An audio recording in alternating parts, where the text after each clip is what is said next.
ਝੂਠੈ ਮਾਨ ਕਹਾ ਕਰੈ, ਜਗ ਸੁਪਨੇ ਜਿਉ ਜਾਨ। ਇਨ ਮੈਂ ਕਛ ਤੇਰੋ ਨਹੀਂ, ਨਾਨਕ ਕਹਿਓ ਬਖਾਨ।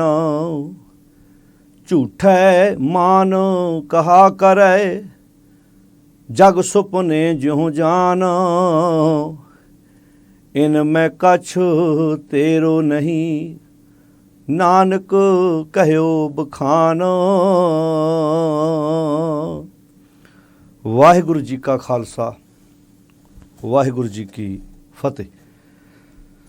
ਸ਼ਲੋਕ ਵਾਰਾਂ ਤੇ ਵਧੀਕ ਬਾਣੀ ਦੀ ਚੱਲ ਰਹੀ ਲੜੀਵਾਰ ਵਿਚਾਰ ਤੇ ਇਸ ਲੜੀ ਦੇ ਤਹਿਤ ਨੌਵੇਂ ਪਾਤਸ਼ਾਹ ਧੰਨ ਗੁਰੂ ਤੇਗ ਬਹਾਦਰ ਮਹਾਰਾਜ ਜੀ ਦੀ ਰਸਨਾ ਤੋਂ ਉਚਾਰਨ ਕੀਤਾ ਹੋਇਆ 41 ਨੰਬਰ ਸ਼ਲੋਕ, ਜਿਸ ਦਾ ਪਾਠ ਆਪਾਂ ਬਹੁਤ ਪਿਆਰ ਨਾਲ ਸਰਵਣ ਕੀਤਾ ਹੈ। ਇਹ ਪਾਵਨ ਸ਼ਲੋਕ ਧੰਨ ਗੁਰੂ ਗ੍ਰੰਥ ਸਾਹਿਬ ਜੀ ਦੇ ਪਾਵਨ ਅੰਕ 1428 ਦੇ ਉੱਪਰ ਸੁਭਾਈਮਾਨ ਹੈ। ਇਸ ਪਾਵਨ ਸ਼ਲੋਕ ਵਿੱਚ ਗੁਰੂ ਤੇਗ ਬਹਾਦਰ ਮਹਾਰਾਜ ਜਗਤ ਦੀ ਜੋ ਅਸਲੀਅਤ ਹੈ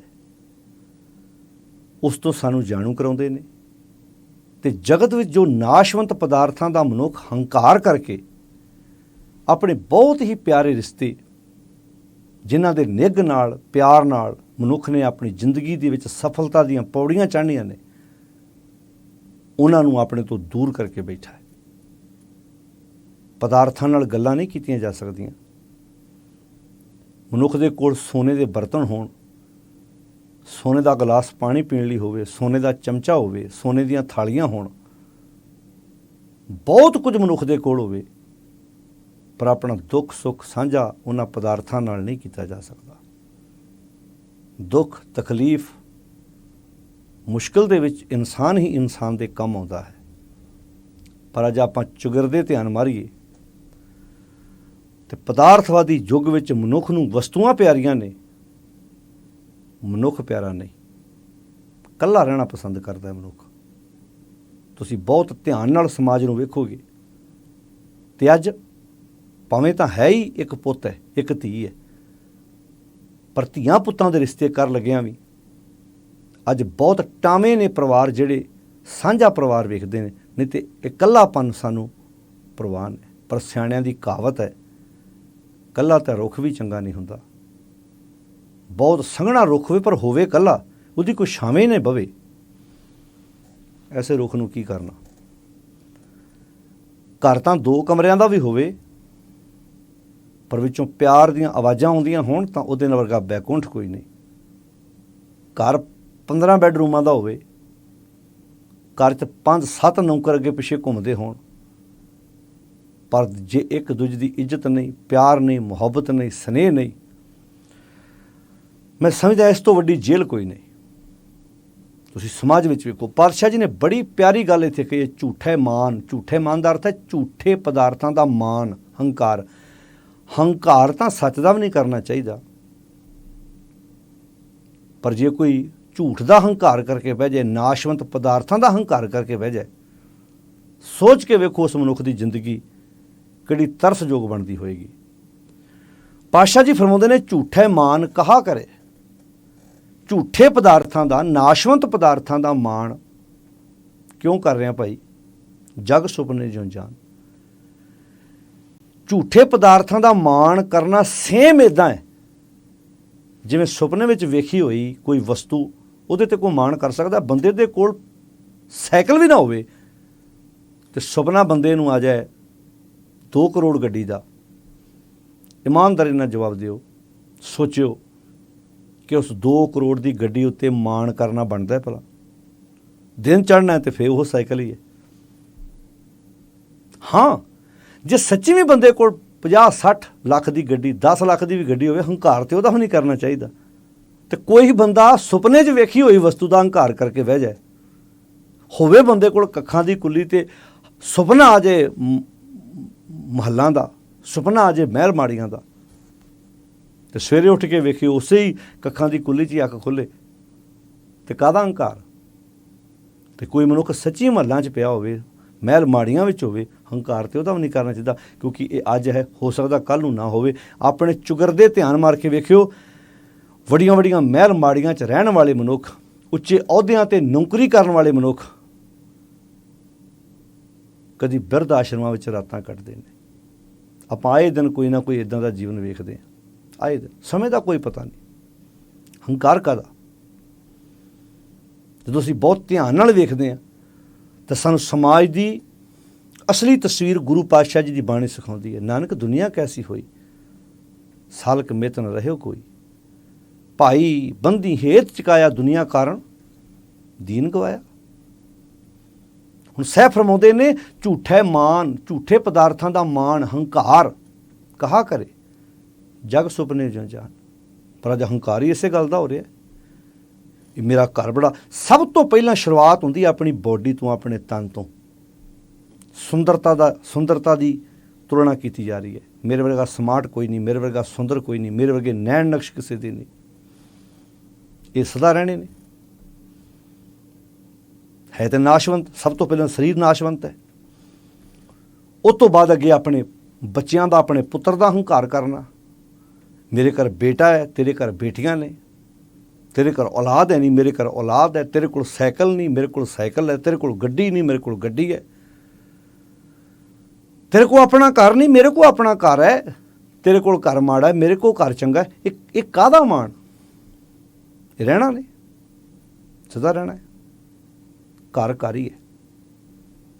ਜਿਹੜੇ ਕੱਖਾਂ ਦੀ ਕੁੱਲੀ 'ਚ ਵੀ ਸੌਂਦੇ ਆ, ਪੁੱਛ ਕੇ ਵੇਖੋ, ਉਹਨਾਂ ਦਾ ਵੀ ਘਰ ਉਹਨਾਂ ਵਾਸਤੇ ਮਹਿਲ ਮਾੜੀਆਂ ਨਾਲੋਂ ਘੱਟ ਨਹੀਂ ਹੈ। ਪਰ ਕਈ ਬੰਦੇ ਵੇਖੋ, ਸੌਣਾ ਬੰਦੇ ਨੇ ਬੈੱਡ 'ਤੇ ਹੈ, ਮੰਜੇ 'ਤੇ ਹੈ, ਜਾਂ ਜ਼ਮੀਨ 'ਤੇ ਕੱਪੜਾ ਵਿਛਾ ਕੇ ਸੌਂ ਜਾਣਾ ਹੀ ਹੈ। ਸੌਣ ਤੋਂ ਕੋਈ ਕਿਸੇ ਨੂੰ ਰੋਕ ਨਹੀਂ ਸਕਦਾ, ਸੌਣਾ ਹੀ ਹੈ। ਪਰ ਇੱਕ ਚੀਜ਼ ਨੋਟ ਕਰਨ ਵਾਲੀ ਹੈ, ਕਈਆਂ ਨੂੰ ਆਪਣੇ ਬੈੱਡ 'ਤੇ ਸੌਣ ਦਾ ਨਾਲ ਹੰਕਾਰ ਵੀ ਹੁੰਦਾ ਹੈ ਕਿ ਮੇਰੇ ਵਰਗਾ ਬੈੱਡ ਕਿਸੇ ਕੋਲ ਨਹੀਂ। ਮੈਂ ਇਹ ਨਹੀਂ ਕਹਿੰਦਾ ਵੀ ਆਪਣੇ ਘਰਾਂ 'ਚ ਹੁਣ ਚੰਗੇ ਬੈੱਡ ਬਾਹਰ ਕੱਢ ਦਿਓ, ਪਰ ਇੱਕ ਸੋਚ ਇੱਦਾਂ ਦੀ ਵੀ ਰੱਖੋ, ਜੇ ਅੱਜ ਵਧੀਆ ਬੈੱਡ 'ਤੇ ਸੁੱਤੇ ਹੋ, ਵਧੀਆ ਘਰ 'ਚ ਸੁੱਤੇ ਹੋ, ਜੇ ਕੱਲ੍ਹ ਨੂੰ ਇਹ ਨਾ ਰਿਹਾ, ਉਦੋਂ ਆਪਣੀ ਜੀਵਨ ਸ਼ੈਲੀ ਵਿਗਾੜਿਓ ਨਾ, ਗੁਲਾਮੇ ਨਾ ਦਿਓ। ਗੁਰੂ ਗੋਬਿੰਦ ਸਿੰਘ ਮਹਾਰਾਜ ਦੇ ਜੀਵਨ ਦੀ ਸ਼ੈਲੀ ਵੇਖਦੇ ਹਾਂ ਨਾ ਆਪਾਂ, ਜੇ ਹਜ਼ਾਰਾਂ ਸਿੱਖ ਅਨੰਦਪੁਰ ਸਾਹਿਬ ਦੀ ਧਰਤੀ 'ਤੇ ਫਤਿਹ ਬੁਲਾਉਣ ਵਾਲੇ ਨੇ, ਉਦੋਂ ਵੀ ਚੜ੍ਹਦੀ ਕਲਾ 'ਚ ਹੈ। ਅਤੇ ਜੇ ਅੱਜ ਮਾਛੀਵਾੜੇ ਦੇ ਜੰਗਲ 'ਚ ਇਕੱਲੇ ਲੇਟੇ ਨੇ, ਪੁੱਤਰਾਂ ਦੀਆਂ ਲਾਸ਼ਾਂ ਦੇ ਲਾਗਿਓਂ ਦੀ ਲੰਘ ਕੇ ਤਨ ਦੇ ਬਸਤਰ ਵੀ ਪਾਟੇ ਨੇ, ਪੈਰਾਂ 'ਚੋਂ ਖੂਨ ਸਿਮ ਰਿਹਾ, ਅਤੇ ਚੜ੍ਹਦੀ ਕਲਾ ਅੱਜ ਵੀ ਹੈ। ਪਰ ਸਾਡਾ ਸਮਾਜ ਇੱਦਾਂ ਦਾ, ਅਸੀਂ ਇੱਦਾਂ ਦੀ, ਕਿਉਂਕਿ ਅਸੀਂ ਝੂਠੇ ਪਦਾਰਥਾਂ ਨਾਲ ਇਹੋ ਜਿਹਾ ਪਿਆਰ ਪਾ ਲਿਆ, ਜ਼ਿੰਦਗੀ ਝੂਠੀ ਬਣ ਗਈ। ਸੱਚਾਈ ਇਹ ਹੈ, ਨਾਟਕ ਵੇਖ ਵੇਖ ਕੇ ਨੌਟੰਕੀ ਬਾਜ਼ ਹੋ ਗਏ। ਮੈਂ ਗੱਲ ਸੈਂਕੜੇ ਵਾਰ ਸਟੇਜਾਂ 'ਤੇ ਗਈ ਹੈ।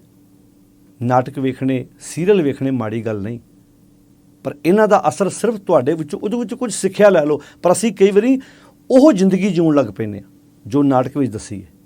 ਜਿੱਦਾਂ ਉਹਦੇ ਵਿੱਚ ਜੋ ਕੁਝ ਵਾਪਰਦਾ, ਉਹਨੂੰ ਅਸੀਂ ਆਪਣੀ ਜ਼ਿੰਦਗੀ 'ਤੇ ਲਾਗੂ ਕਰਕੇ ਵੇਖਦੇ ਹਾਂ। ਤਾਂ ਸੱਚਾਈ ਇਹ ਆ ਕਿ ਉੱਥੇ ਜਿਹੜਾ ਝੂਠਾ ਇੱਕ ਸਟੂਡੀਓ ਦੇ ਵਿੱਚ ਇੱਕ ਕੋਈ ਰੋਲ ਕਰ ਰਿਹਾ ਹੈ, ਕੋਈ ਪਾਤਰ, ਉਹਦੇ ਵੱਲ ਵੇਖ ਕੇ ਸਾਡੇ ਅੱਖਾਂ 'ਚ ਪਾਣੀ ਆ ਰਿਹਾ ਹੈ। ਪਰ ਸਾਡੇ ਸਾਹਮਣੇ ਸਾਡੇ ਰਿਸ਼ਤਿਆਂ ਦਾ ਘਾਣ ਹੋ ਰਿਹਾ ਹੈ। ਸੱਸ ਤੜਫ ਰਹੀ ਹੈ, ਸਹੁਰਾ ਤੜਫ ਰਿਹਾ ਹੈ, ਦਰਾਣੀ ਤੜਫ ਰਹੀ ਹੈ, ਜਠਾਣੀ ਤੜਫ ਰਹੀ ਹੈ, ਪਰਿਵਾਰ ਦੇ ਰਿਸ਼ਤਿਆਂ 'ਚ ਪ੍ਰੋਬਲਮ ਆਉਂਦੀ ਹੈ। ਉਦੋਂ ਅੰਦਰੋਂ ਫੀਲਿੰਗ ਹੀ ਮੁੱਕ ਗਈ। ਮਾਂ ਦੀ ਡੈਥ ਹੋ ਰਹੀ ਹੈ ਅਤੇ ਪੁੱਤਰ ਨੂੰ ਕੋਈ ਪਰਵਾਹ ਨਹੀਂ ਹੈ। ਮਾਂ ਦੇ ਘਟਨਾ ਵਾਪਰਦੀ ਹੈ ਅਤੇ ਬੱਚਿਆਂ ਨੂੰ ਕੋਈ, ਮਗਰੋਂ ਖੇਖਣ ਕਰਨ ਦਾ ਕੀ ਅਰਥ ਰਹਿ ਗਿਆ? ਮਗਰੋਂ ਦੇਸੀ ਘਿਓ ਦੀਆਂ ਜਲੇਬੀਆਂ ਦੇ ਲੰਗਰ ਲਾਏ ਕਿਸ ਅਰਥ ਰਹਿ ਗਿਆ ਜੇ ਜਿਉਂਦੇ ਮਾਂ ਨੂੰ ਨਹੀਂ ਪੁੱਛਿਆ, ਤੇ ਜੇ ਜਿਉਂਦੇ ਬਾਪੂ ਨੂੰ ਨਹੀਂ ਪੁੱਛਿਆ। ਤੇ ਇੱਕ ਸਮਾਂ ਐਸਾ ਹੁੰਦਾ, ਬਜ਼ੁਰਗਾਂ ਨੂੰ ਸਾਡੇ ਕੋਲੋਂ ਚਾਹੀਦਾ ਕੁਝ ਨਹੀਂ। ਇੱਕ ਵਕਤ ਐਸਾ ਹੈ, ਬਜ਼ੁਰਗਾਂ ਨੂੰ ਸਾਡੇ ਕੋਲੋਂ ਕੀ ਚਾਹੀਦਾ, ਪਰ ਉਹ ਚਾਹੁੰਦੇ ਆ ਸਾਡੇ ਨਾਲ ਕੋਈ ਦੋ ਗੱਲਾਂ ਕਰਨ ਵਾਲਾ ਹੋਵੇ, ਕੋਈ ਮਿੱਠੀਆਂ ਬਾਤਾਂ ਪਾਵੇ, ਕੋਈ ਸਾਨੂੰ ਪੁੱਛ ਲਵੇ। ਹਰ ਬਿਮਾਰੀ ਦੀ ਦਵਾਈ ਨਹੀਂ ਹੈ, ਹਰ ਬਿਮਾਰੀ ਦਾ ਇਲਾਜ ਮੈਡੀਸਨ ਥੋੜ੍ਹਾ ਹੈ। ਬੜੀਆਂ ਬਿਮਾਰੀਆਂ ਨੇ ਜਿਨ੍ਹਾਂ ਦੇ ਨਾਲ ਤੁਸੀਂ ਬੈਠ ਕੇ ਗੱਲਾਂ ਬਾਤਾਂ ਕਰਕੇ ਦੁੱਖ ਸੁੱਖ ਫੋਲ ਕੇ ਵੀ ਆਪਣੀ ਜ਼ਿੰਦਗੀ ਨੂੰ ਚੜ੍ਹਦੀ ਕਲਾ 'ਚ ਲਿਜਾ ਸਕਦੇ। ਪਰ ਸਤਿਗੁਰੂ ਮਹਾਰਾਜ ਦੀ ਬਾਣੀ ਨੂੰ ਅਸੀਂ ਸਮਝਿਆ ਕਿੱਥੇ ਹੈ? ਅਸੀਂ ਤਾਂ ਸੋਹਣੇ ਸੋਹਣੇ ਰੁਮਾਲੇ ਚੜ੍ਹਾ ਕੇ ਪੂਜਾ ਕੀਤੀ ਹੈ, ਨਮਸਕਾਰਾਂ ਕੀਤੀਆਂ ਨੇ, ਅਸੀਂ ਮੰਥਨ ਤੇ ਕੀਤਾ ਹੀ ਨਹੀਂ। ਪਾਤਸ਼ਾਹ ਕਹਿੰਦੇ ਝੂਠਾ ਹੈ ਮਾਨ ਕਹਾ ਕਰੇ ਜਗ ਸੁਪਨੇ ਜੋ ਜਾਨ। ਸਤਿਗੁਰੂ ਦੀ ਬਾਣੀ ਦਾ ਵਾਕ ਹੈ, ਰਾਜ ਮਾਲ ਜੋਬਨ ਸਭ ਸ਼ਾਮ ਰੱਥ ਫਰੰਦੇ ਦੀਸੇ ਥਾਮ। ਤਿੰਨ ਚੀਜ਼ਾਂ ਆਖਿਆ, ਰਾਜ ਭਾਗ, ਇਹ ਸਦਾ ਨਹੀਂ ਰਹਿੰਦਾ। ਦੇਸ਼ ਭਾਰਤ ਇਹੋ ਹੀ ਆ। ਇਸੇ ਦੇਸ਼ ਦੇ ਵਿੱਚ ਸਮੇਂ ਸਮੇਂ 'ਤੇ ਰਾਜ ਬਦਲਦਾ ਰਿਹਾ, ਸਮੇਂ ਸਮੇਂ 'ਤੇ ਲੋਕਾਂ ਦਾ ਰਾਜ ਬਦਲਦਾ ਰਿਹਾ। ਕਦੀ ਅਕਬਰ ਹੈ, ਕਦੀ ਜਹਾਂਗੀਰ ਹੈ, ਕਦੀ ਸ਼ਾਹਜਹਾਨ ਹੈ, ਕਦੀ ਔਰੰਗਜ਼ੇਬ ਹੈ, ਕਦੀ ਫਰਖਸ਼ੀਅਰ ਹੈ, ਕਦੀ ਬਾਬਰ ਸੀ, ਕਦੀ ਸ਼ੇਰਸ਼ਾਹ ਸੂਰੀ ਸੀ। ਵੱਖ-ਵੱਖ ਸਮੇਂ 'ਤੇ ਬਾਦਸ਼ਾਹ ਆਏ, ਰਾਜ ਸਦਾ ਨਹੀਂ ਰਿਹਾ। ਪਿੰਡ ਦਾ ਸਰਪੰਚ ਸਦਾ ਨਹੀਂ ਰਹਿੰਦਾ। ਵੱਧ ਤੋਂ ਵੱਧ ਕੋਈ 5, 10, 20 ਸਾਲ ਕਹਾਂਗੇ ਜੀ, 30 ਸਾਲ ਤੋਂ ਹੈ, ਪਰ ਸਦਾ ਤਾਂ ਨਹੀਂ ਰਹਿਣਾ, ਅਕਸਰ ਤਾਂ ਬਦਲਣਾ ਹੀ ਹੈ। ਰਾਜ ਸਦਾ ਨਹੀਂ ਰਹਿਣਾ। ਰਾਜ, ਮਾਲ, ਸੰਪਤੀ, ਪੈਸਾ ਸਦਾ ਰਹਿੰਦਾ ਹੈ। ਜਿਹੜਾ ਅੱਜ ਤੁਹਾਡੀ ਜੇਬ 'ਚ ਪੈਸਾ, ਜਿਹੜਾ ਬੈਂਕ ਵਿੱਚ ਤੁਹਾਡੇ ਨਾਂ 'ਤੇ ਅੱਜ ਪੈਸਾ ਬੋਲਦਾ, ਕੱਲ੍ਹ ਨੂੰ ਕਿਸੇ ਹੋਰ ਨਾਂ 'ਤੇ ਬੋਲੇਗਾ। ਹੈਗੇ ਤਾਂ ਨੰਬਰ ਹੀ ਨੇ। ਜਦੋਂ ਤੁਸੀਂ ਕਿਸੇ ਬੰਦੇ ਦੇ ਅਕਾਊਂਟ ਵਿੱਚ ਪੈਸੇ ਟਰਾਂਸਫਰ ਕਰਦੇ ਜੇ, ਨੰਬਰ ਹੀ ਇੱਧਰ ਉੱਧਰ ਜਾਂਦੇ ਨੇ। ਤੁਸੀਂ ਅਮਾਊਂਟ ਭਰਦੇ ਹੋ, ਅਗਲਾ ਕਹਿੰਦਾ ਜੀ ਮੈਨੂੰ 50,000 ਭੇਜੋ, ਤੁਸੀਂ 5 ਪਾਉਂਦੇ ਹੋ ਅਤੇ ਨਾਲ ਸਿਫਰਾਂ ਹੀ ਪਾਉਂਦੇ ਜੇ, ਜ਼ੀਰੋਆਂ ਪਾਉਂਦੇ ਜੇ ਨਾ। ਤੁਸੀਂ 4 ਜ਼ੀਰੋਆਂ ਪਾਈਆਂ ਅਤੇ ਪੈਸੇ ਉੱਧਰ ਪਹੁੰਚ ਗਏ, ਨੰਬਰ ਹੀ ਇੱਧਰੋਂ ਉੱਧਰ ਗਏ ਨੇ। ਚੱਲ ਰਿਹਾ ਇੱਦਾਂ ਹੀ। ਉੱਧਰੋਂ ਨੰਬਰ ਅੱਗੇ ਘੁੰਮ ਜਾਣੇ ਨੇ। ਅੱਜ ਕੱਲ੍ਹ ਤਾਂ ਸੌਖਾ, ਅੱਜ ਕੱਲ੍ਹ ਤਾਂ ਪੈਸੇ ਹੱਥ 'ਚ ਰਹਿੰਦੇ ਹੀ ਨਹੀਂ। ਅੱਜ ਕੱਲ੍ਹ ਤਾਂ ਕਾਰਡ ਹੈ, ਇੱਧਰੋਂ ਇੱਧਰ ਘੁੰਮੇ ਜਾ ਰਹੇ, ਇੱਧਰ ਜਾ ਰਹੇ ਨੇ। ਆਪਾਂ ਕਾਰਡ ਘੁਮਾ ਕੇ ਉਹਨਾਂ ਦੇ ਅਕਾਊਂਟ 'ਚ ਪਾਉਂਦੇ ਹਾਂ। ਤੁਸੀਂ ਤੇਲ ਪਵਾਇਆ 4,000 ਦਾ, ਇੱਦਾਂ ਕਾਰਡ ਘੁੰਮਿਆ, ਤੁਹਾਡੇ ਅਕਾਊਂਟ 'ਚੋਂ ਗਿਆ 4,000 ਉੱਧਰ ਚਲ ਗਿਆ। 5 ਮਿੰਟਾਂ ਦੀ ਖੇਡ ਹੈ, ਉਹਨਾਂ ਅੱਗੇ ਫੇਰ ਟਰੱਕ ਲੋਡ ਕਰਾਉਣਾ ਪਿੱਛੋਂ, ਉਹ ਗਾਂਹ ਚਲਾ ਗਿਆ। ਇਹ ਹੰਕਾਰ ਹੈ, ਇਹ ਤੁਹਾਡੀ ਜੇਬ 'ਚ ਰਹਿਣੇ ਸਦਾ। ਪਰ ਕੋਈ ਬੰਦਾ ਇਹਦਾ ਮਾਣ ਕਰਕੇ ਬਹਿ ਜਾਏ। ਰਾਜ, ਮਾਲ, ਜੋਬਨ, ਤੀਜਾ ਆ ਗਿਆ ਜੋਬਨ, ਜਵਾਨੀ ਸਦਾ ਰਹਿਣੀ ਹੈ। ਜਿਸ ਜਵਾਨੀ ਦਾ ਅੱਜ ਅਸੀਂ ਮਾਣ ਕਰਦੇ ਹਾਂ, ਕਦੀ ਆਪਣੇ ਵੱਡਿਆਂ ਨੂੰ ਪੁੱਛ ਕੇ ਵੇਖਿਓ, ਕਦੀ ਉਹਨਾਂ 'ਤੇ ਵੀ ਜਵਾਨੀ ਸੀ। ਉਹ ਵੀ ਕਹਿੰਦੇ ਸੀ 8-10 ਕਿਲੋਮੀਟਰ ਪੁੱਤ ਮੈਂ ਪੈਦਲ ਤੁਰ ਲੈਂਦਾ ਸੀ, ਸਿਰ 'ਤੇ ਭਾਰ ਚੱਕ ਕੇ ਵੀ। ਅੱਜ ਉਸੇ ਬੈੱਡ ਦੇ, ਜਿਸ ਬੈੱਡਰੂਮ 'ਚ ਬਾਪੂ ਜੀ ਸੁੱਤੇ ਨੇ, ਮਾਤਾ ਜੀ ਸੁੱਤੇ ਨੇ, ਉਸੇ ਬੈੱਡਰੂਮ ਦੇ ਵਿੱਚ ਸਰਾਣੇ ਪਿਆ ਬਰਤਨ ਪਾਣੀ ਦਾ ਵੀ 100 ਖੂਹਾਂ 'ਤੇ ਦਿਸਦਾ ਹੈ। ਨਾਲ ਅਟੈਚ ਲੈਟਰੂਮ ਬਾਥਰੂਮ ਹੈ। ਲਿਜਾਣ ਵਾਸਤੇ ਵੀ ਨਾਲ ਕੋਈ ਮਦਦ ਚਾਹੀਦੀ ਹੈ। ਰਾਜ, ਮਾਲ, ਜੋਬਨ, 3 ਗੱਲਾਂ ਆ ਗਈਆਂ। ਰਾਜ, ਮਾਲ, ਜੋਬਨ, ਸਭ ਸ਼ਾਮ। ਇਹ ਸਭ ਸ਼ਾਮ ਆ। ਇੱਥੇ ਸੁਪਨਾ ਕਿਹਾ, ਉੱਥੇ ਛਾਂ ਕਿਹਾ। ਅਤੇ ਛਾਂ ਕੀ ਹੁੰਦੀ ਭਲਾ? ਛਾਂ ਸਦਾ ਰਹਿੰਦੀ ਹੈ। ਤੁਸੀਂ ਕਿਸੇ ਦਰਖਤ ਦੀ ਛਾਵੇਂ ਬੈਠੇ ਹੋ, ਛਾਂ ਸਦਾ ਰਹਿੰਦੀ ਹੈ। ਛਾਂ ਤਾਂ ਬਦਲ ਜਾਣੀ ਹੈ। ਜਿਉਂ ਸੂਰਜ, ਜਿਉਂ ਹੀ ਤੁਹਾਡੀ ਦਿਸ਼ਾ ਬਦਲਣੀ ਹੈ, ਨਾਲ ਹੀ ਦਸ਼ਾ ਬਦਲ ਜਾਣੀ ਹੈ। ਦਿਸ਼ਾ ਨੇ ਤੁਹਾਡੀ ਦਸ਼ਾ ਬਦਲਣੀ ਹੈ ਨਾ। ਤੁਸੀਂ ਆਪਣੀ ਸੋਚ ਬਦਲੋਗੇ, ਨਾਲ ਹੀ ਦੂਜੇ ਬੰਨੇ ਹੋ ਗਿਆ। ਤੁਹਾਡਾ ਸੂਰਜ ਵੱਲ ਨੂੰ ਮੂੰਹ ਹੈ, ਤੁਹਾਡੇ ਮੂੰਹ 'ਤੇ ਧੁੱਪ ਪੈਂਦੀ ਹੈ। ਤੁਹਾਡੀ ਪਿੱਠ ਹੋ ਗਈ ਅਤੇ ਤੁਹਾਡਾ ਪਰਛਾਵਾਂ ਅੱਗੇ ਚੱਲ ਜਾਣਾ। ਤੁਹਾਡੇ ਮੂੰਹ ਦੇ ਉੱਤੇ ਸੂਰਜ ਦੀ ਧੁੱਪ ਪੈਣੀ ਨਹੀਂ। ਸੋਚ ਬਦਲਣ ਦੀ ਜ਼ਰੂਰਤ ਹੈ ਨਾ। ਹੁਣ ਇੱਥੇ ਸ਼ੁੱਧਰਤ ਹੈ, ਰਾਜ, ਮਾਲ, ਜੋਬਨ, ਸਭ ਸ਼ਾਮ। ਇਹ ਸਭ ਸ਼ਾਮ ਆ। ਪੁਰਾਣੇ ਸਮੇਂ 'ਚ ਪਿੰਡਾਂ ਵਿੱਚ ਨਾ ਬੋਹੜ ਹੁੰਦੇ ਸੀ ਬੜੇ ਵੱਡੇ। ਉਹਨਾਂ ਬੋਹੜਾਂ ਦੇ ਥੱਲੇ ਪਿੰਡਾਂ ਦੇ ਲੋਕ ਸਾਂਝੇ ਆਪਣੇ ਪਸ਼ੂ ਬੰਨ੍ਹਦੇ ਸੀ। ਉਹਦੇ ਥੱਲੇ ਬੈਠ ਕੇ ਨਾ ਬੇੜ ਵੱਟਦੇ ਸੀ। ਪਰ ਇੱਕ ਕਲਚਰ ਬੜਾ ਪਿਆਰਾ ਸੀ। ਵੇਖੋ, ਅਸੀਂ ਕਈ ਵਾਰੀ ਅਮੀਰੀ ਦੀ ਗੱਲ ਕਰਦੇ ਹਾਂ ਵੀ ਅਸੀਂ ਬੜੇ ਅਮੀਰ ਹੋ ਗਏ ਹਾਂ, ਸਾਡੇ ਕੋਲ ਪਦਾਰਥ ਬੜੇ ਆ ਗਏ, ਪੈਸਾ ਬਹੁਤ ਆ ਗਿਆ। ਇਹ 'ਚ ਕੋਈ ਸ਼ੱਕ ਨਹੀਂ। ਵੇਖੋ, ਇਹਦੇ 'ਚ ਕੋਈ ਸ਼ੱਕ ਨਹੀਂ, ਦੋ ਰਾਇਆਂ ਨਹੀਂ ਹੈਗੀਆਂ ਕਿ ਪਦਾਰਥਾਂ ਦੇ ਪੱਖੋਂ ਅਸੀਂ ਸਿਰੇ ਦੇ ਅਮੀਰ ਹੋਏ ਹਾਂ। ਪਰ ਜੇ ਪਿਆਰ ਮੁਹੱਬਤ ਦੀ ਗੱਲ ਕਰੀਏ ਤਾਂ ਅਸੀਂ ਪਹਿਲਾਂ ਨਾਲੋਂ ਗਰੀਬ ਹੋਏ ਹਾਂ। ਪਹਿਲਾਂ ਕਿਸੇ ਪਿੰਡ ਦੇ ਵਿੱਚੋਂ ਕਿਸੇ ਧੀ ਪੁੱਤਰ ਦਾ ਵਿਆਹ ਹੁੰਦਾ ਸੀ, ਕੱਲ੍ਹ ਦੀਆਂ ਗੱਲਾਂ, ਮੰਜੇ ਬਿਸਤਰੇ ਇਕੱਠੇ ਕੀਤੇ ਜਾਂਦੇ ਸੀ। ਇਹ ਕਲਚਰ ਸੀ ਬੜਾ ਪਿਆਰਾ। ਪਿੰਡ ਵਿੱਚ ਕਿਸੇ ਦੇ ਘਰ ਵਿਆਹ ਹੋਣਾ, 50 ਘਰਾਂ 10 ਘਰਾਂ 'ਚੋਂ ਬਿਸਤਰੇ ਇਕੱਠੇ ਕਰਨੇ, ਮੰਜੇ ਇਕੱਠੇ ਕਰਨੇ। ਉਹ ਇੱਕ ਆਪਣਾਤ ਹੁੰਦੀ ਸੀ। ਅਤੇ ਘਰਾਂ 'ਚ ਨਾ ਸਿਆਣੀਆਂ ਮਾਵਾਂ ਨੇ ਉਹ ਬਿਸਤਰਾ ਅਤੇ ਉਹ ਮੰਜਾ ਦੇਣਾ ਜਿਹੜਾ ਆਮ ਵਰਤੋਂ 'ਚ ਨਹੀਂ ਆਉਂਦਾ। ਵੀ ਸਾਡੇ ਪਿੰਡ ਭਾਈ ਮਹਿਮਾਨ ਆਉਣੇ ਨੇ, ਚੰਗੀ ਰਜਾਈ ਦਿਓ, ਚੰਗੀ ਤਲਾਈ ਦਿਓ, ਚੰਗਾ ਸਰਾਣਾ ਦਿਓ। ਇਹ ਸੱਭਿਅਤਾ ਸੀ ਸਾਡੀ, ਜਿਨ੍ਹਾਂ ਨਾਲ ਸਾਡੀ ਬਣਦੀ ਨਹੀਂ, ਦੂਰ ਦਾ ਵੀ ਵਾਸਤਾ ਨਹੀਂ। ਉਹਨਾਂ ਦੇ ਘਰ ਵੀ ਜਾਣਾ ਅਤੇ ਦੁੱਧ ਦੇ ਕੇ ਆਉਣਾ 2-4 ਲੀਟਰ। ਅਤੇ ਕਮਾਲ ਦੀ ਗੱਲ ਸੀ, ਜਿਨ੍ਹਾਂ ਘਰਾਂ 'ਚ ਪੁੱਤਰਾਂ ਧੀਆਂ ਦੇ ਆਨੰਦ ਕਾਰਜ ਹੁੰਦੇ ਸੀ ਨਾ। ਇਹ ਗੱਲ ਮੈਂ 1990 ਤੋਂ ਲੈ ਕੇ 95-96 ਤੱਕ ਦੇ ਅੱਖੀਂ, ਅਸੀਂ ਛੋਟੇ ਸੀ, ਮੈਂ ਆਪਣੇ ਪਿੰਡਾਂ ਵਿੱਚ ਇਹ ਚੀਜ਼ ਆਮ ਵੇਖੀ ਹੈ ਕਿ ਕਿਸੇ ਨੂੰ ਆਪਣੇ ਪੁੱਤਰ ਧੀ ਦੇ ਆਨੰਦ ਕਾਰਜ 'ਤੇ ਦੁੱਧ, ਅਤੇ ਕਮਾਲ ਦੀ ਗੱਲ ਹੈ, ਦੁੱਧ ਤੋਂ ਬਣਿਆ ਪਨੀਰ ਮੁੱਲ ਲਿਆਉਣ ਦੀ ਲੋੜ ਨਹੀਂ ਸੀ। ਦੁੱਧ ਉਦੋਂ ਵੀ ਹੈਗਾ ਸੀ, ਦੁੱਧ ਅੱਜ ਵੀ ਹੈਗਾ। ਅੱਜ ਮੁੱਲ ਕਿਉਂ ਲਾਉਣਾ ਪੈ ਰਿਹਾ? ਕਿਉਂਕਿ ਅੱਜ ਇੱਕ ਦੂਜੇ ਨਾਲ ਸਾਡੀ ਸਾਂਝ ਉਹ ਨਹੀਂ ਰਹੀ, ਨਹੀਂ ਰਹੀ। ਸੱਚੀ ਗੱਲ ਹੈ, ਪਿਆਰ ਮੁਹੱਬਤ ਉਹ ਸਨੇਹ ਨਹੀਂ ਰਿਹਾ। ਅੱਜ ਕੱਲ੍ਹ ਤਾਂ ਬਿਸਤਰਾ ਭੰਡਾਰ ਬਣ ਗਿਆ, ਕਹਿੰਦੇ ਸ਼ਹਿਰੋਂ ਲੈ ਆਵਾਂਗੇ ਇਕੱਠੇ ਬਿਸਤਰੇ ਭਾਈ, ਦੁੱਧ ਇਕੱਠਾ ਡੇਅਰੀ ਤੋਂ ਬੁੱਕ ਕਰਾ ਲੈਣਾ, ਕਿਉਂ ਲੈਣ ਜਾਵਾਂਗੇ, ਨਾ ਦੇਣਾ ਲੈਣਾ ਮੁੱਕ ਗਿਆ। ਕਾਸ਼ ਕਿਤੇ ਚੀਜ਼ਾਂ ਦੁਬਾਰਾ ਆ ਜਾਣ, ਜਿੱਥੇ ਸਾਡੇ ਕੋਲ ਘਰ ਚੰਗੇ ਆਏ, ਅਸੀਂ ਸੋਹਣੇ ਘਰਾਂ 'ਚ ਰਹਿਣ ਲੱਗ ਪਏ, ਸੋਹਣੇ ਮਕਾਨ ਸਾਡੇ ਬਣ ਗਏ, ਇਹ ਚੀਜ਼ਾਂ ਦੁਬਾਰਾ ਆ ਜਾਣ। ਬੜਾ ਪਿਆਰ ਹੈ ਇਹਨਾਂ ਗੱਲਾਂ ਵਿੱਚ।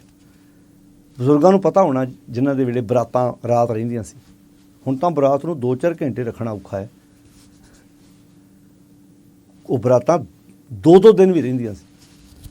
ਪਿੰਡਾਂ ਵਿੱਚ ਕਿੰਨੇ ਲੋਕ ਸਾਥ ਦਿੰਦੇ ਸੀ, ਊਠਾਂ ਤੇ ਘੋੜਿਆਂ ਤੇ ਬਰਾਤਾਂ ਆਉਂਦੀਆਂ ਸੀ, ਤੇ ਪਿੰਡ ਦੇ ਲੋਕ ਇੱਕ ਪਸ਼ੂ ਆਪਣੇ ਘਰ ਘੋੜੇ ਊਠ ਲੈ ਜਾਂਦੇ ਸੀ, ਉਹਨਾਂ ਦੀ ਸੇਵਾ ਕਰਦੇ ਸੀ ਵੀ ਇਹ ਸਾਡੇ ਪਿੰਡ ਦਾ ਭਾਈ ਜਵਾਈ ਭਾਈ ਹੈ, ਮਹਿਮਾਨ ਹੈ, ਜਿਨ੍ਹਾਂ ਦੇ ਨਾਲ ਇਹ ਸਾਰੇ ਬਰਾਤੀ ਆਏ ਨੇ।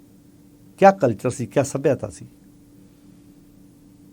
ਪਰ ਅੱਜ ਤਾਂ ਮਾਫ਼ ਕਰਨਾ, ਹੁਣ ਤਾਂ ਪੈਲਸਾਂ 'ਚ ਵਿਆਹ ਹੁੰਦਾ, ਜੇ ਕਿਤੇ ਸਾਡੇ ਦੂਜੇ ਗਲੀ 'ਚ ਕਿਤੇ ਆਨੰਦ ਕਾਰਜ ਕੋਈ ਸਮਾਗਮ ਹੋਵੇ ਤੇ ਜਾਣ ਕੇ ਮੋਟਰ ਛੱਡ ਦੇ ਵੀ ਗਲੀ ਗਿੱਲੀ ਹੋ ਜਾਏ ਵੀ ਆਪਣੀ ਉਹਨਾਂ ਨਾਲ ਬਣਦੀ ਨਹੀਂ, ਆਪਾਂ ਇਹ 'ਚੋਂ ਕੀ ਲੈਣਾ ਭਾਈ, ਸਾਡੇ ਕਿਹੜਾ ਉਹਨਾਂ ਨਾਲ ਬਣਦੀ ਹੈ। ਅਮੀਰੀ ਕਿਹਨੂੰ ਕਹਿੰਦੇ ਅਸੀਂ, ਪਦਾਰਥਾਂ ਦਾ ਵੱਧ ਹੋ ਜਾਣਾ ਨਹੀਂ। ਆਓ ਆਪਣੇ ਵਿੱਚੋਂ ਈਰਖਾ, ਨਫ਼ਰਤ, ਸਾੜਾ, ਅਸੀਂ ਨਾਸ਼ਵੰਤ ਪਦਾਰਥਾਂ ਕਰਕੇ ਨਾ ਅਸੀਂ ਜਿਹੜੇ ਪਿਆਰ ਮੁਹੱਬਤ ਵਾਲੇ ਰਿਸ਼ਤੇ ਉਹਨਾਂ ਵਿੱਚ ਤਰੇੜਾਂ ਪਾੜ ਕੇ ਬਹਿ ਗਏ। ਇਹ ਪਦਾਰਥ ਇੱਦਾਂ ਨੇ ਜਿਵੇਂ ਸੁਪਨੇ 'ਚ ਵੇਖੀਆਂ ਹੋਈਆਂ ਵਸਤੂਆਂ ਨੇ, ਜਿਨ੍ਹਾਂ ਕਰਕੇ ਅਸੀਂ ਰਿਸ਼ਤੇ ਛੱਡ ਕੇ ਬੈਠੇ ਹਾਂ। ਹੁਣ ਰਾਜ ਮਾਲ ਜੋਬਨ ਸਭ ਸ਼ਾਮ ਰੱਥ ਫਿਰੰਦਾ ਹੈ। ਰੱਥ ਕਹਿੰਦੇ ਸੂਰਜ ਨੂੰ, ਜਿਉਂ ਹੀ ਸੂਰਜ ਘੁੰਮਿਆ, ਵੈਸੇ ਘੁੰਮਦੀ ਧਰਤੀ ਹੈ ਪਰ ਆਪਾਂ ਆਪਣੀ ਬੋਲੀ 'ਚ ਸੂਰਜ ਘੁੰਮਣਾ ਕਹਿੰਦੇ ਹਾਂ।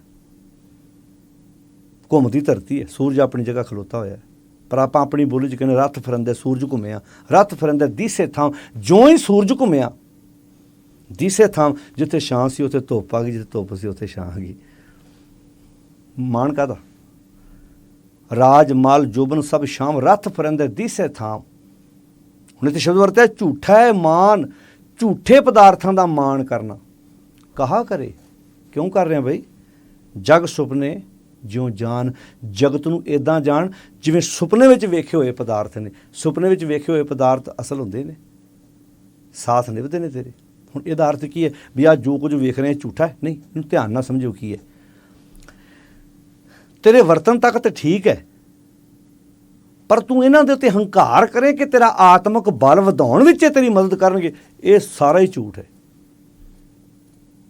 ਹੁਣ ਕਾਰ ਦੇ ਉੱਤੇ ਚੜ੍ਹ ਕੇ ਸਫ਼ਰ ਤੇ ਤੈਅ ਕਰ ਸਕਦਾ ਤੂੰ, ਇਹ 'ਚ ਕੋਈ ਸ਼ੱਕ ਨਹੀਂ। ਜ਼ਮੀਨਾਂ ਜਾਇਦਾਦਾਂ ਇਹ 'ਚੋਂ ਤੈਨੂੰ ਇਨਕਮ ਹੋ ਸਕਦੀ ਹੈ, ਕੋਈ ਸ਼ੱਕ ਨਹੀਂ। ਪਰ ਇੱਥੇ ਜਦੋਂ ਆਖਿਆ ਇਨ ਮੈਂ ਕਸ਼ ਤੇਰੋ ਨਹੀਂ, ਕੀ ਇਹ ਤੇਰਾ ਨਹੀਂ? ਕੀ ਜ਼ਮੀਨ ਨੂੰ ਆਪਣੇ ਨਾਂ ਨਹੀਂ ਲਵਾਉਣਾ ਚਾਹੀਦਾ? ਘਰ ਤੁਸੀਂ ਆਪਣੇ ਨਾਂ ਨਹੀਂ ਲਵਾਓਗੇ?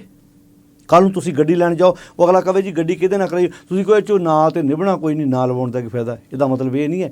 ਇਨ ਮੈਂ ਕਸ਼ ਤੇਰੋ ਨਹੀਂ ਦਾ ਅਰਥ ਹੈ ਕਿ ਤੇਰੀ ਆਤਮਿਕ ਤੌਰ 'ਤੇ ਤੈਨੂੰ ਬਲਵਾਨ ਕਰਨ ਵਿੱਚ ਇਹਨਾਂ 'ਚੋਂ ਇੱਕ ਵੀ ਵਸਤੂ ਤੇਰੀ ਨਹੀਂ ਹੈ ਜਿਹੜੀ ਤੈਨੂੰ ਆਤਮਿਕ ਤੌਰ 'ਤੇ ਇਹਨਾਂ ਪੰਜਾਂ ਵਕਾਰਾਂ ਤੋਂ ਬਚਾ ਸਕੇ। ਨਾਨਕ ਕਹਿਓ ਬਖਾਨ, ਆਹ ਹੈ ਮੇਨ ਨੁਕਤਾ, ਨਾਨਕ ਕਹਿਓ ਬਖਾਨ।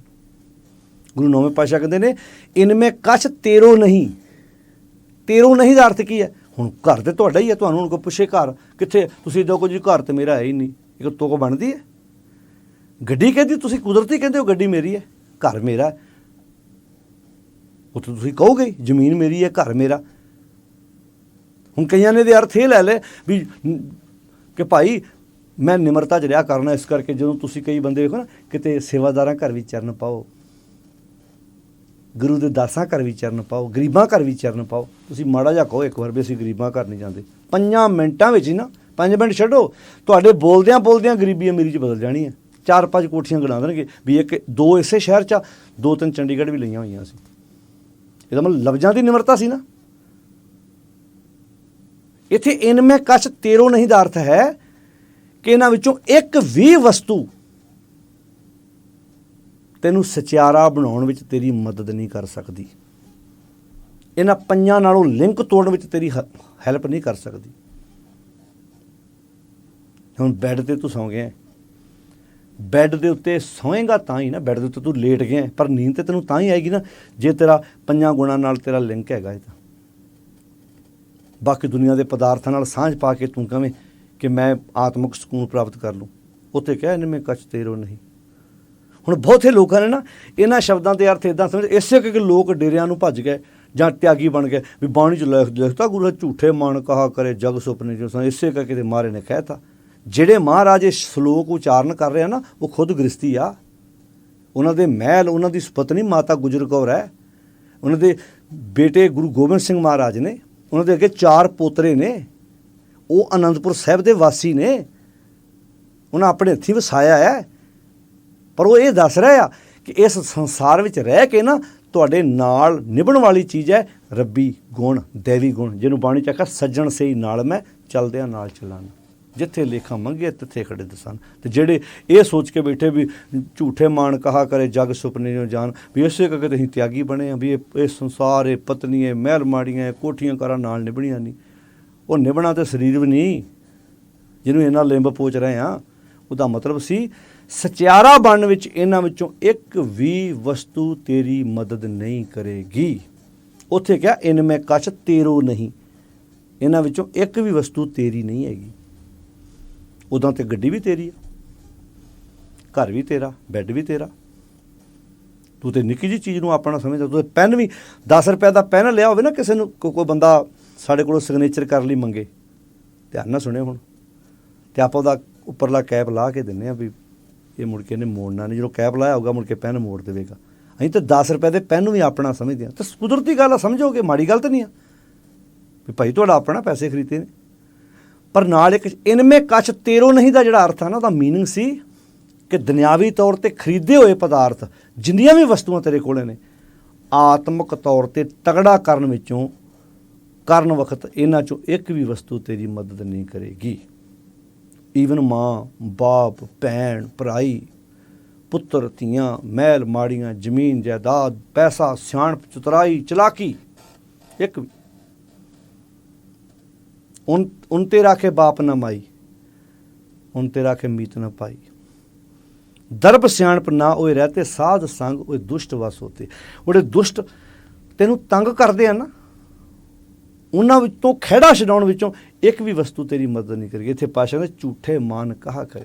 ਤਾਂ ਆਓ ਨੌਵੇਂ ਪਾਤਸ਼ਾਹੀ ਦੇ ਇਸ ਪਵਿੱਤਰ ਬਚਨ ਨੂੰ ਆਪਣੀ ਜ਼ਿੰਦਗੀ ਦਾ ਸ਼ਿਗਾਰ ਬਣਾਈਏ ਕਿ ਅਸੀਂ ਨਾਸ਼ਵੰਤ ਪਦਾਰਥਾਂ ਦਾ ਹੰਕਾਰ ਨਹੀਂ ਕਰਨਾ ਨਾ। ਸਾਡੀ ਬੋਲੀ ਵਿੱਚੋਂ ਹੰਕਾਰ ਨਾ ਝਲਕੇ, ਰੱਖ ਗਰੀਬੀ ਵੇਸ। ਤੁਹਾਨੂੰ ਕੋਈ ਵਸਤੂ ਸ਼ੌਂਕ ਨਾਲ ਵਿਖਾਉਂਦਾ, ਉਹਦੀ ਰਿਸਪੈਕਟ ਕਰੋ। ਤੁਹਾਨੂੰ ਅਗਲਾ ਸਾਈਕਲ ਵੀ ਵਿਖਾਵੇ ਨਾ, ਉਹਦਾ ਸਾਈਕਲ ਉਹਦੇ ਲਈ ਬਹੁਤ ਮਹਿੰਗੀ ਗੱਡੀ ਹੈ, ਉਹਦੀ ਵੀ ਤਾਰੀਫ ਕਰੋ। ਉਹਨੂੰ ਅੰਦਰੋਂ ਖੁਸ਼ੀ ਹੋਏਗੀ, ਅੰਦਰੋਂ ਖੁਸ਼ੀ ਹੋਏਗੀ। ਕਈਆਂ ਦੀ ਤੁਸੀਂ ਬੋਲੀ 'ਚ ਹੀ ਹੰਕਾਰ ਵੇਖੋਗੇ, ਬੋਲ ਬਾਣੀ ਵਿੱਚ ਤੁਹਾਨੂੰ ਇੱਦਾਂ ਪਛਾੜਨਗੇ। ਹੁਣ ਇੱਕ ਬੰਦਾ ਮੰਨ ਲਓ ਅੱਜ ਕਾਰ ਲੈ ਕੇ ਆਇਆ, ਇੱਕ ਬੰਦੇ ਦੇ ਕੋਲ ਚਾਚੇ ਨੇ ਅੱਜ ਕਾਰ ਲਿਆਂਦੀ ਹੈ, ਤਾਏ ਕੋਲ ਅੱਜ ਤੋਂ 15 ਸਾਲ ਪਹਿਲਾਂ ਹੈ। ਭਤੀਜੇ ਡੱਬਾ ਲੈ ਕੇ ਤਾਏ ਕੋਲ ਗਏ, ਤਾਇਆ ਜੀ ਆਹ ਲਓ ਮੂੰਹ ਮਿੱਠਾ ਕਰੋ। ਤਾਏ ਨੇ ਪੁੱਛਿਆ ਕੀ ਗੱਲ ਹੈ ਪੁੱਤਰਾ? ਕਹਿੰਦਾ ਤਾਇਆ ਜੀ ਕਾਰ ਲੈ ਕੇ ਆਏ ਆ ਨਵੀਂ। ਤਾਏ ਨੇ ਨਾਲੇ ਲੱਡੂ ਮੂੰਹ 'ਚ ਪਾਇਆ ਤੇ ਨਾਲੇ ਸ਼ੁਕਰਾਨਾ ਕੀਤਾ, ਦਾਤਾ ਧੰਨਵਾਦ ਤੇਰਾ, ਅੱਜ ਮੇਰਾ ਭਰਾ ਵੀ ਗੱਡੀਆਂ ਵਾਲਾ ਬਣਿਆ, ਅੱਜ ਮੇਰੇ ਭਰਾ ਕੋ ਵੀ ਕਾਰ ਆਈ, ਸ਼ੁਕਰ ਹੈ, ਚੰਗਾ ਹੋਇਆ ਨਾ, ਸ਼ੋਭਾ ਹੋਈ, ਅੰਦਰ ਨੂੰ ਖੁਸ਼ੀ ਹੋਈ। ਕਾਰ ਉਹਨੂੰ ਲੈ ਕੇ ਆਏ, ਖੁਸ਼ੀ ਤਾਏ ਨੂੰ ਹੋਈ, ਕਿਆ ਬਾਤ ਹੈ। ਅਗਰ ਉਹ ਭਤੀਜਿਆਂ ਨੂੰ ਵੀ ਰੂਹ ਚਾਹ ਚੜਿਆ ਕਿ ਸਾਡੇ ਤਾਏ ਨੇ ਸਾਡੀ ਚੀਜ਼। ਫਿਰ ਤਾਏ ਨੇ ਇਕੱਲਾ ਲੱਡੂ ਹੀ ਨਹੀਂ ਖਾਧਾ, ਨਾਲ ਤੁਰਿਆ, ਮੈਂ ਵੇਖਣਾ, ਵਿੱਚ ਬਹਿ ਕੇ ਵੇਖਿਆ, ਮੈਨੂੰ ਮਾੜਾ ਗੇੜਾ ਦਵਾ ਕੇ ਲਿਆਓ। ਇਹ ਤੋਂ ਪਤਾ ਲੱਗ ਗਿਆ ਵੀ ਤਾਏ ਨੂੰ ਸਾਡੀ ਕਾਰ ਦਾ ਅੰਦਰੋਂ ਚਾਹ ਚੜਿਆ ਭਾਈ, ਅੰਦਰੋਂ। ਹੁਣ ਦੂਜੇ ਤਾਏ, ਦੂਜੇ ਚਾਚੇ ਦੀ ਵੀ ਸੁਣ ਲਿਓ। ਲੱਡੂਆਂ ਦਾ ਡੱਬਾ ਲੈ ਕੇ ਗਏ, ਉਹ ਤਾਇਆ ਵੀ ਹੋ ਸਕਦਾ, ਚਾਚਾ ਵੀ ਹੋ ਸਕਦਾ, ਮੈਂ ਐਗਜ਼ਾਮਪਲ ਦੇ ਰਿਹਾ। ਇਹ ਜ਼ਰੂਰੀ ਨਹੀਂ ਸਾਰੇ ਥਾਵਾਂ 'ਤੇ ਤਾਏ ਹੀ ਮਾੜੇ ਜਾਂ ਤਾਏ ਚੰਗੇ ਜਾਂ ਚਾਚੇ ਮਾੜੇ ਚਾਚੇ ਚੰਗੇ। ਇਹ ਆਪੋ ਆਪਣੇ ਘਰਾਂ 'ਤੇ ਸੈਟਿੰਗ ਕਰ ਲਏ ਜਿੱਥੇ ਗੱਲ ਟੁਕਦੀ ਹੋਈ। ਲੱਡੂਆਂ ਦਾ ਡੱਬਾ ਲੈ ਗਏ, ਤਾਇਆ ਜੀ ਨੇ ਲੱਡੂ ਮੂੰਹ 'ਚ ਪਾਉਣ ਤੋਂ ਪਹਿਲਾਂ ਪੁੱਛਿਆ ਕਾਹਦੀ? ਕਹਿੰਦੇ ਕਾਰ ਲੈ ਕੇ ਆਏ ਆ।